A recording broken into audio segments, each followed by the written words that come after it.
Сөз өнерін пір тұтқан қазақ халқының қоғамында ұстаздықтың сұлу сарайын соғып кеткен Қанипа Омарғалиқызының әдебиет әлемінде алатын орны ерекше. Хан апама. Ақыл менен парасатпен нық басып, әріптестің жанын ұғып сырластың. Аяулы ұстаз, асыл ұстаз, зор тұлғам, әлі күнге санамыздан шықпассың. Өзгерсе де заман талай ауысып, сен сынбадың тұрсаң дағы майысып, қара нардың қара жүгін көтердің, білек талып қабырғалар қайысып.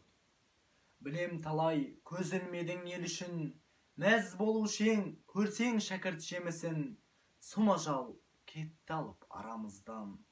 Асыл ұстаз асқар таусың мен үшін.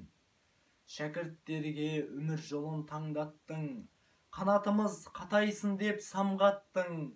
Берген білім қалар мәңгі санамда, әр қашанда түрінде бол жәннат.